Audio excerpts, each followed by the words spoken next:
Ngaji itu bukan tanda orang alim, tapi tanda pengen jadi alim. Baru juga pengen. Berhasil nggak? Ya nggak tahu. Allah tolong jadi, Allah nggak tolong mah ya udah. Namanya ge hamba. Yang kita tahu kalau Allah udah nggak suka sama kita, gampang. Matiin aja waktu kita lagi maksiat. Ini kenapa masih pada rame kayak begini? Nggak pada pernah maksiat ya seumur hidup. Nanti Allah lagi nungguin kita tobat aja, ditutupin, orang nggak pada tahu. Allah tahu kita kalau sendirian ngapain aja, tapi orang lain tidak dibongkar. Kita kalau sendirian ngapain aja, ditutupin sama Allah. Ya, gitu. Masih banyak list pertanyaannya. Oh ya, sok. Ayo sok mangga. Kalau misalnya ciri-ciri kalau misalnya kita udah berjaya, kayak rasa, wah kayaknya aku udah rasa lebih nyaman di dalam Allah itu gimana kan? Iya. Jadi kita rasa udah seikhlas. Iya. Jadi begini, taat, ketakwaan, ibadah itu ada nikmatnya. Tapi memang kemaksiatan juga ada nikmatnya. Walaupun tentu nikmat yang Allah nggak ridho ya. Makanya ada yang senang sekali mabuk, mohon maaf, ada yang senang sekali ya maksiat apapun itu. Berarti kita mesti gimana? Kita nggak boleh diam di tengah-tengah. Karena kalau kita diam di tengah-tengah, misalkan STMJ ya, sholat terus maksiat jalan, maka nanti ibadahnya, ketakwaannya, sholatnya nggak akan nikmat. Karena pasti dia masih ingat dengan maksiat. Tapi mohon maaf, begitu juga dengan maksiatnya, nggak akan kerasa nikmat banget maksiatnya, karena keinget sama Allahnya. STMJ ya, paginya pengajian, malamnya diajakin teman-teman yang lama, ayo minum nih bro, udah lulus nih kita, misalkan. Minum baru satu teguk, mikir, ya Allah, berapa hari ini sholat saya nggak keterima. Yang lain mah happy, dia masa stres, minum teh. Makanya kalau pengen, gimana? Kanan-kanan sekalian, jadi nikmat ibadahnya. Di tengah-tengah tuh nggak akan enak. Gak akan enak dan gak akan jadi apa-apa ya, karena yang biasanya akhirnya menonjol ya, sukses ya, berhasil ya kan, yang benar-benar di bidangnya, di satu titik tertentu yang dia benar-benar sampai jago, ahli gitu kan. Einstein dikenal ahli fisika, dia disuruh bikin puisi, disuruh bikin novel belum tentu jago ya, suruh main bola apalagi ya, namanya profesor tiap hari di lab ya. Sama misalkan Messi jago misalkan main bola, Chet jago main bola, suruh dagang coba. Bisa jadi tidak sejago marketing yang ada ya. Walaupun yang mungkin punya pengikut followers ya. Tapi ada hidangnya masing-masing ya. Dan kalau sudah hidayah datang, ya sudah, Allah kalau sudah menolong mah mudah membolak-balikan. Yang tadinya sholat tuh males, ini nggak ada angin, nggak ada apa, belum azan juga udah wudu, udah standby di masjid, udah, ya, hidayah, ya bismillah. Gimana Allah itu mah ya?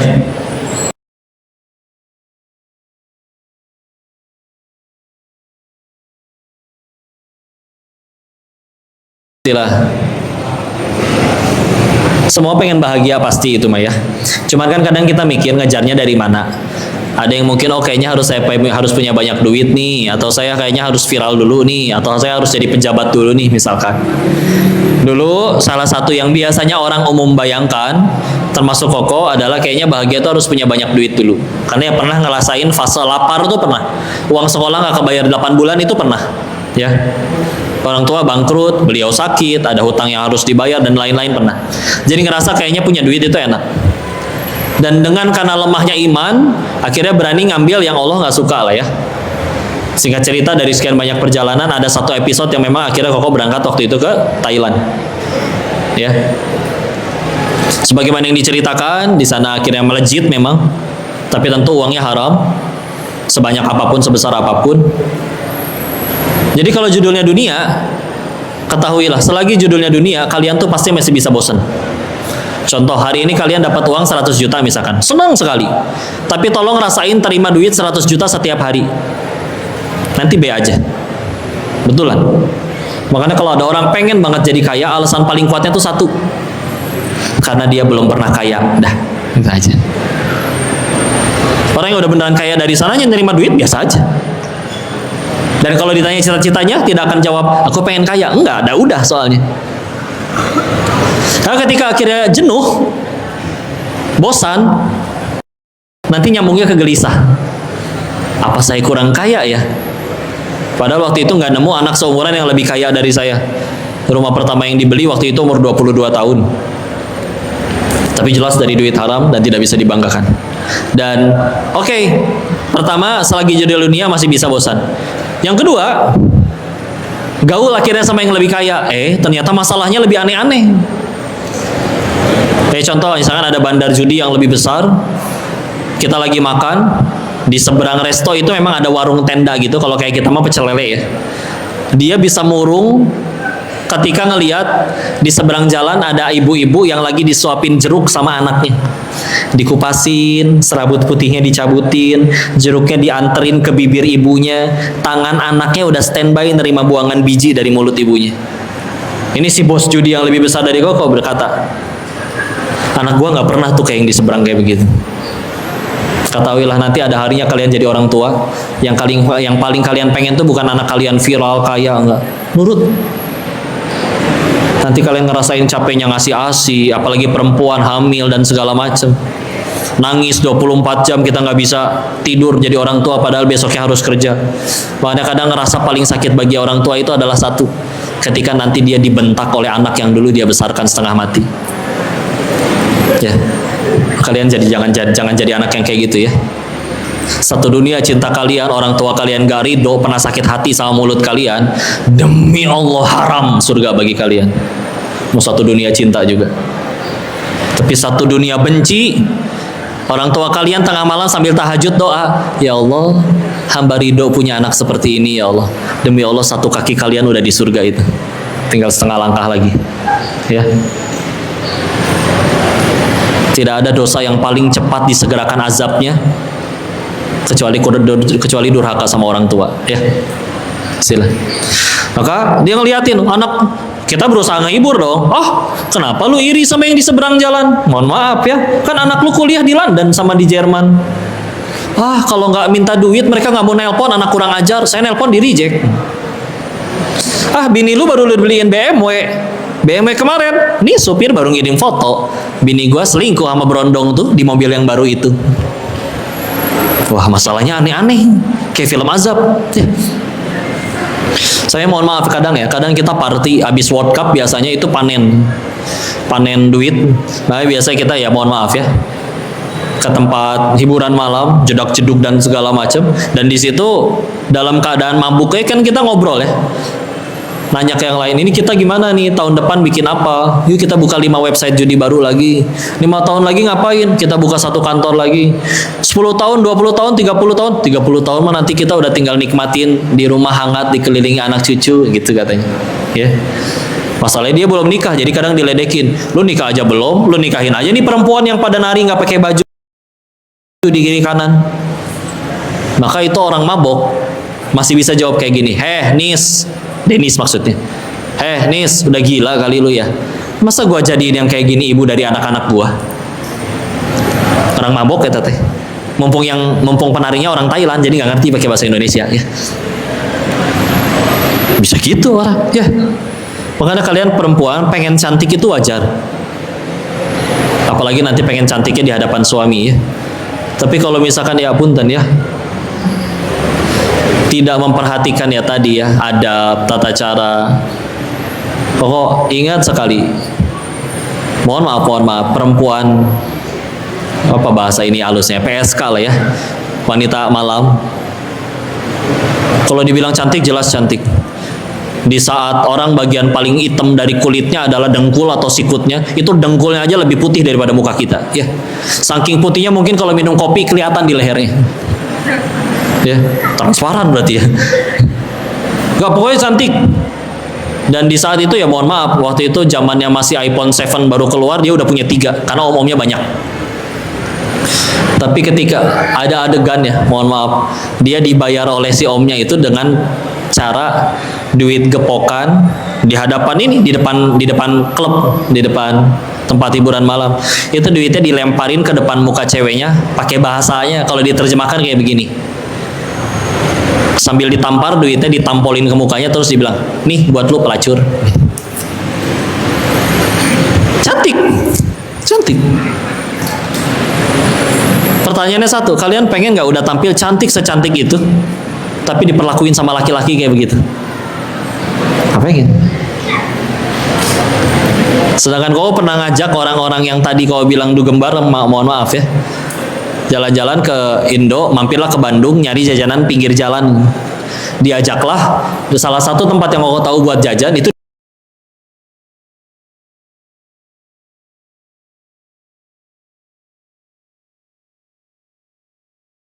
gitu, insya Allah. Entah kenapa Allah yang gerakin, mungkin nunduk itu orang.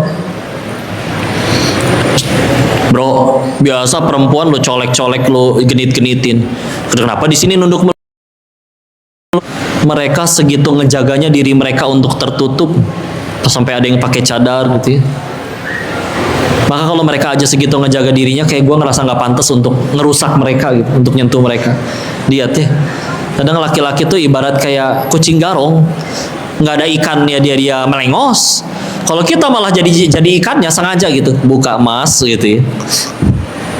Ya udah, ya, mengaum dia. Ya. Kayak gitu ya. Maka, wah ini saya dengan bodohnya masih nyari. Pasti ada orang yang berasal dari dunia ini, bidang ini, bidang perjudian, mohon maaf ya, dan dia tetap kaya, happy ending, dikelilingi dalam keadaan meninggal hangat, di rumah hangat, dikelilingi anak cucu, anak-anaknya pada lucu, pinter, sukses, baik budi semuanya.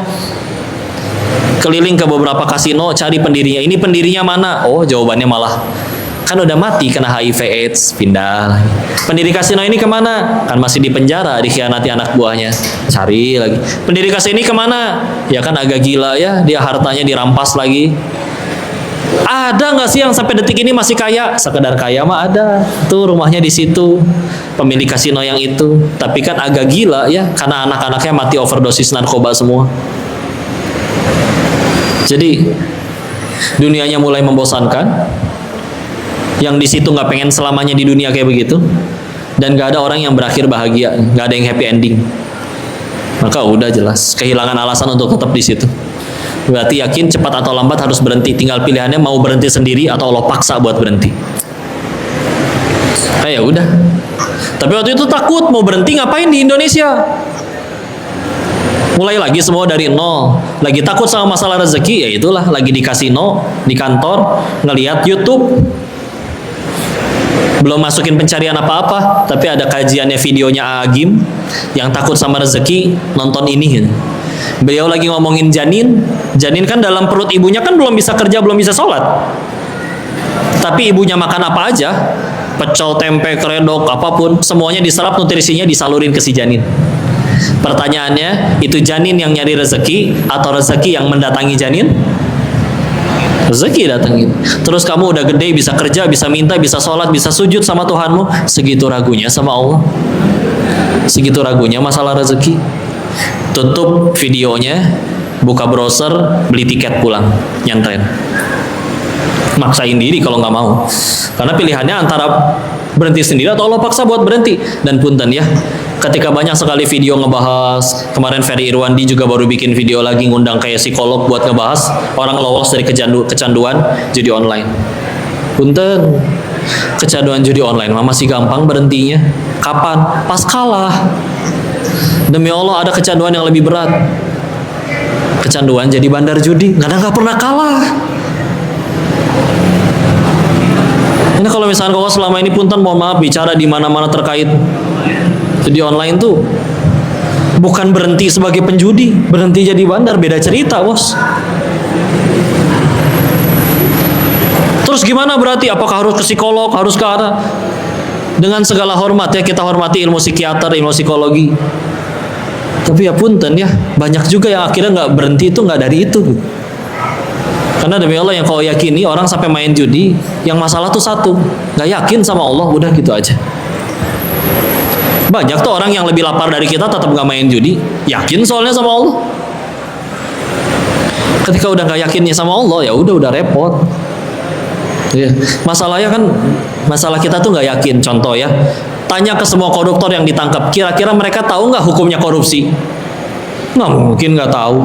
Biasa ditangkap KPK ditanya, Bapak kenapa korupsi? Oh, nyalang duit negara teh nggak boleh. Gelenya cabok. Atau suami selingkuh, Tiba-tiba digerebek sama anak istrinya di kamar hotel. Papa kenapa selingkuh, Pak? Suaminya tiba-tiba jawab, oh tidur sama istri tetangga tuh nggak boleh. Masa nggak tahu? Udah tahu udah aslinya. Dan masalahnya satu, nggak yakin sama Allah, udah. Nggak yakin sama Allah, ngerembetnya macam-macam. Berarti saya harus nambah rezekinya dari nyolong nih, dari main judi nih, dari korupsi nih. Nggak yakin sama Allah. Ya. Oh udah colong aja gak ketahuan ini, gak ada yang lihat. Oh berarti gak yakin bahwa Allah akan melihat semua segalanya dan akan membalas semuanya. Masya Allah, naudzubillah. Dengan satu gak yakin masalah sekian banyak. Ya, jadi ya sudahlah. Dan waktu pulang ada fase pembersihan. Waktu itu pulang masih ada sisa duit, meskipun tinggal beberapa ratus juta doang. Tapi ya jelas haram ya. Sambil mikirin, wah janji Allah tentang hijrah, tobat, sambil buat modal usaha, pasti meledak nih, sukses di Indonesia. Ternyata kata Allahnya mungkin gini, cenah mau tobat, masa sisa uang haramnya nggak ada yang dibuang, nggak sanggup ya? Iya ya Allah, terlalu melekat di hati. Tenang, akan kukirimkan bala bantuan. Jadi kok banyak ditolong orang. Siapa yang nolong? Tukang tipu datang semua ya. Baru nyampe udah langsung ada yang nyampein, lu kan berhenti bisnis di sana, bisnis dong di Indo. Nih gue bawa proposal, kita temen dari kecil, lu tinggal taruh modal segini, tiap bulan dapat keuntungan segini, menguntungkan bukan? Kata Kokote, apa ini jawaban dari hijrahku? Begitu ditransfer dari hari itu sampai hari ini, batang hidungnya tidak terlihat lagi, hilang. Ada yang sama-sama jujur, dibikin gak laku, bangkrut, intinya mah habis. Sampai akhirnya duduk di trotoar di emperan, di Dago Car Free Day di Bandung, jualan kaos kaki 10 ribuan. Dulu memang nggak di sini ya, di situ ada masjid lain ya, Al Mutakin ya. Dulu kau kesana nggak ceramah, jualan kaos kaki di emperan, duduk di depan gitu. Mulai dari situ lagi. Pandemi nggak boleh pada dagang. Lowongan yang paling terbuka ketika pandemi apa? Kurir. Kerja di JNT, naik motor nganterin paket. Tok tok tok, paket. Dan dulu mah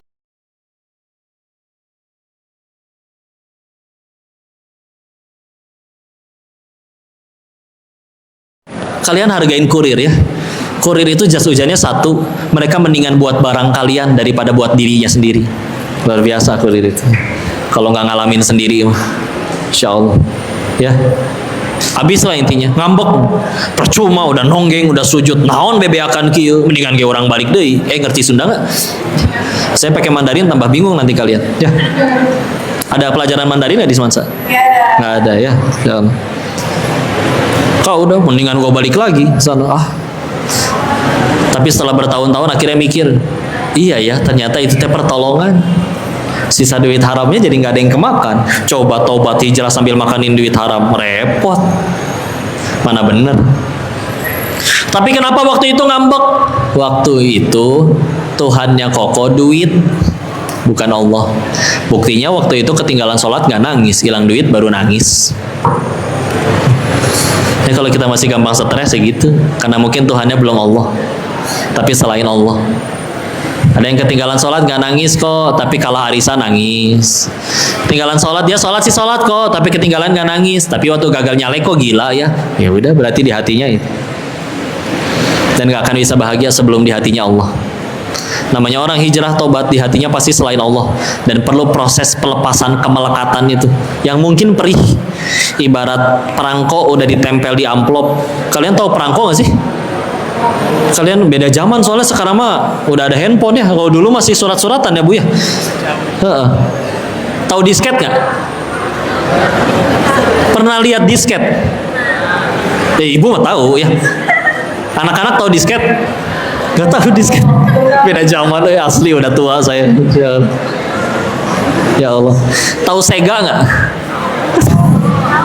Nintendo? Tahu, masih tahu lah ya. Kirain udah PS semua. PS juga sekarang udah pada lebih mendingan main di handphone ya. Insya Allah. Ya gitulah ceritanya. Mohon maaf lahir batin. Mudah-mudahan dijaga oleh Allah, nggak usah tergelincir kepada yang Allah nggak suka, dan bisa mengambil pelajaran dari setiap kejadian. Udah, apalagi silakan. Ada nggak sih momen dimana Ustaz kayak lagi Lagi apa? Sedih banget tuh, kayak bener-bener butuh pertolongan. Terus saya langsung minta tolong ke Allah, terus udah bilang dijawab oleh Allah. Bener dan aku ingat. Ya pasti pernah ya. Dan justru makin tenang itu kan justru makin ketika makin ngegantung ke Allah. Karena kalau nggak ke Allah itu rentan kecewa. Contoh nolongin orang dengan niatan supaya dia ngarepnya dia balas budi, dia nggak balas budi kita ngambek. Tapi kalau kita niat nolongin orangnya karena Allah suka, dia balas budi nggak balas budi kan kita tetap tenang-tenang aja. Allah nggak mungkin tidur, Allah nggak mungkin menyia-nyiakan semua capeknya kita dalam berbuat baik, ya. Cuman ya itu dia ya. Kadang kita itu nyari Allahnya tuh belakangan, nggak. Ada masalah, WA sana sini dulu nggak ada yang bisa bantu, baru wudhu, baru terus sujud. Kebalik. Oh paling kau cerita ini aja deh. Dulu ceritanya IG kau pernah kena hack. Waktu itu followernya baru 300 ribuan waktu itu. Tahu-tahu nggak bisa login, mau nggak mau bikin akun baru. Di storyin untuk disebarin pakai IG-nya istri ya, Teh Yunda. Itu akun baru langsung ada yang nge-DM, kayak udah ditungguin gitu. Begitu dilihat buka DM-nya ternyata dia ngaku saya yang nge-hack. Kalau pengen dibalikin harus bayar. Saya mikir kan ya, dibayar bisa jadi dia bohong nggak dibalikin. Nyari IT lagi yang sama-sama jago itu jam 1 malam. Kalau iya dapat IT yang ngerti juga belum tentu lebih jago ya nggak. Ngobrol ternyata dia orang Turki. Sengaja pengen tahu dia muslim atau bukan, nyebut nama Allah. Itu akun dipakai buat nyebarin dakwah agamanya Allah. Dia jawab akhirnya, saya percaya sama Allah, tapi waktu itu lagi kena gempa, jadi butuh duit itu. Maka udah nih bingung nih mesti gimana. Maka ya sudah ingat sama ceramah sendiri. Ya, untuk harus nyambungnya ke Allah dan ditobati. Memang qadarullah sudah wudhu waktu itu karena memang lagi latihan supaya wudhu sebelum tidur, maka langsung berdiri aja pakai sarung, sholat 2 rakaat, sholat tobat. Sholat tobat, beres sholat, doa ke Allah, ngobrol, ya Allah, kalau memang ini engkau takdirkan untuk menggugurkan dosa-dosa saya yang belum diampuni, karena memang jujur itu akun sudah ada dari zaman koko masih di Thailand, jadi pernah dipakai buat nawarin judi, ya. Kalau memang itu belum ditobati dan ini untuk penggugur dosanya, hamba ridho ya Allah. Yang penting kau gugurin dosa hamba. Ya. Tapi kalau engkau masih mengizinkan akun ini dipakai untuk menyebarkan agamamu, yang semenjak ini terus maka akun ini akan digunakan untuk dakwah, maka mudah bagimu untuk membolak-balikan hati si hacker ini ya Allah. Dia juga hambamu, mudah bagimu untuk membolak-balikan. Ampun ya Allah, tobat. Udah beres tobat, udah selesai, harus sampai keluar itu air mata tobat. Beres, masih sambil duduk di sajadah, ambil lagi handphonenya, bilang, ini kalau mau dibayar gampang, tapi kamu cuma dapat duitnya dan demi Allah ada tanggung jawabnya nanti sampai di pengadilan Allah. Atau kamu balikin akunnya, demi Allah setiap postingan dakwah di IG ini akan jadi pahala jariah bagimu, dan saya pribadi setiap beres sholat akan doain kamu. Ya. Kirim, cetut, nungguin. Is typing, ngetik, lama amat ini balasnya. Ya. Cetung, oke. I give you back your account. Dikasih passwordnya, coba login, nih bener sih ya bisa. Ganti lagi nomor handphonenya, ganti apa semua udah berhasil balik lagi. Mau dinasehatin lagi sama dianya. Segera diganti sebelum dihack lagi gitu. Ya. Udah gitu. Beres weh. Udah gitu ngelamun ya Allah. Kalau maksain nyari hacker atau ini sendiri asli. Udah weh, emang hati dia digenggam oleh Allah. Tugas kita mah tobat, ngelayakin. Kita kan kalau ada masalah lebih stresnya ngapain coba? Nyari siapa yang salah, bukan yang ngaku dosa. Nangis tuh ada dua, ada yang nangisin masalah, ada yang nangisin dosa penyebab masalah. Yang mana yang jadi solusi? Nangisin masalah atau nangisin dosa? Salah. Kita mah kadang nangisin masalah doang. Kenapa kamu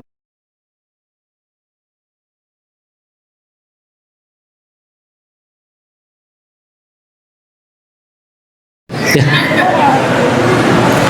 Yang satu lagi, kenapa kamu diputusin? Iya kok, karena selagi aku bersamanya, aku melupakan penciptanya. Cialah. Nangis tetap, tapi beda nangisnya.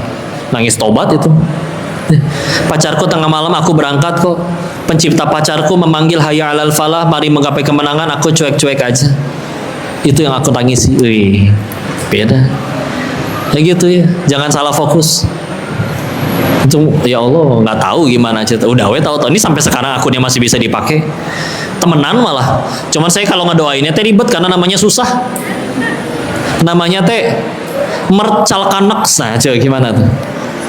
MERTCALKANX. Apa bacanya? Mercalkanex. Nggak tahu nama aslinya atau nama bukan. Yang pasti orang Turki. Dan dia juga sempat bilang kalau misalkan ada yang masalah karena hacking apa segala macam, bilang aja nanti saya kasih diskon. Jadi dagang sih dia. Tapi ya udahlah temenan, doain ya Allah anugerahkan Mercalkanex hidayah ya Allah.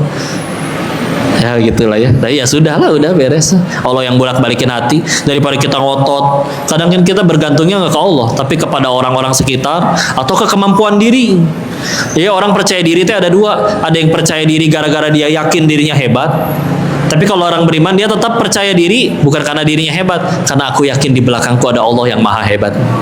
Nah itu beda ya. Wallahu a'lam bishawab. Nah, jadi kan sebagai masih remaja gitu ya, masih kayak belum tahu. Masih lucu-lucunya ya. Betul, bisa dari mana yang benar mana yang salah gitu. Iya.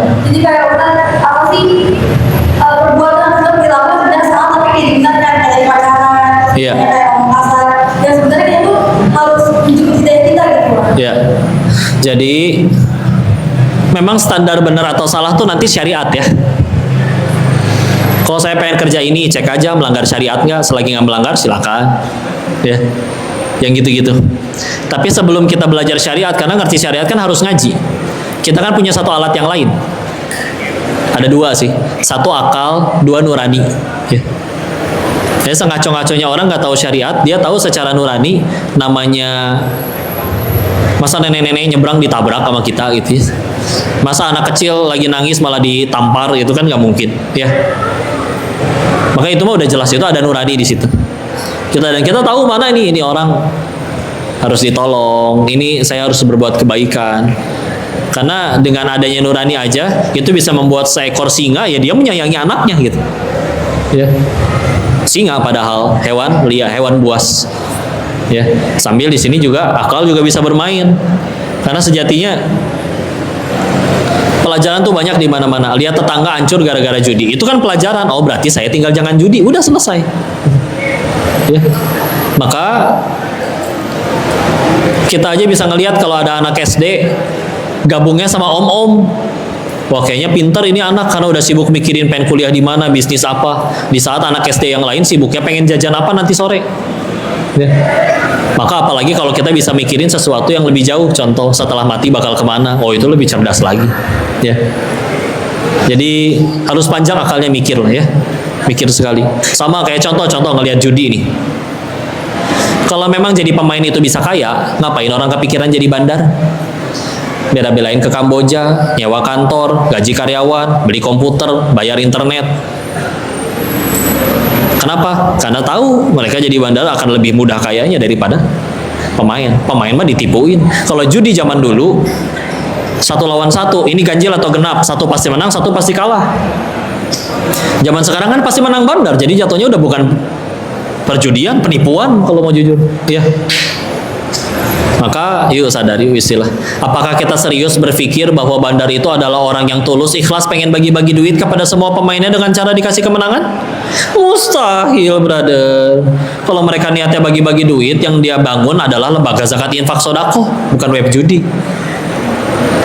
Jangankan web judi atulah, mesin capit boneka aja dikerjain. Nanti cobain kira beli mesin capit boneka, nanti bakal ditanya sama tukangnya, ini di putaran keberapa bos? Maksudnya, iya kalau kamu milih di putaran ke-10, nanti di putaran ke-10 nyapitnya kenceng, bonekanya nggak akan jatuh. Oh gitu? Ya iya, satu boneka 80.000, satu koinnya kamu jual 10.000, berarti kan harus 8 orang kalah dulu baru seri satu boneka. Masa setiap orang main 10.000 dapat boneka 80.000? Atau tekor? Ngapain bikin mesin capit boneka? Bagi-bagi we langsung depan toko. Oh gitu? Iya. Ya. Ada bandarnya kan juga manusia. pengen jajanin istrinya atau jajanin selingkuhannya mungkin, ya. Jadi pasti dia juga punya kepengen, ya. Ya gitulah. Wallahu a'lam bishawab. Sebelum kita jawab, mungkin saya boleh ambil materi tentang hidayah ataupun apa yang disampaikan gitu ya Ustaz. Kalau kita dengan bagaimana? Begini, cepat atau lambat, mau tidak mau, suka tidak suka, sebetulnya kita itu pasti butuh Allah, pasti nyari Allah, pasti mendatangi Allah. Ya. Tapi pilihannya dua, mau datang ke Allahnya tadi dengan sukarela atau harus diseret dulu. Masa ya nunggu diseret dulu? Masa ya nanti nunggu umur 40 tahun dulu? Ketika ngelihat reunian, oh teman-teman udah pada punya ini itu, aku malah punya banyak utang. Berarti aku nih yang harus tobat, aku nih yang harus bener. Masa nunggu kayak gitu dulu? Ya. Dan diri kita yang nanti, besok, lusa, tergantung kita hari ini ngapain, istilah. Ya. Jadi bijak-bijak lah. Bijak-bijak. Capek jelas, tapi nggak ada yang sia-sia. Udah bicara capek, kalau mau jujur, di luar sana juga orang tidur-tiduran doang, nggak kerja juga bisa capek. Jadi sama aja bismillah. Cuman kan capeknya orang beriman mah beda. Jadi bekal kita pulang ke hadapan Allah, jadi pahala, jadi amal soleh bismillah. Ya.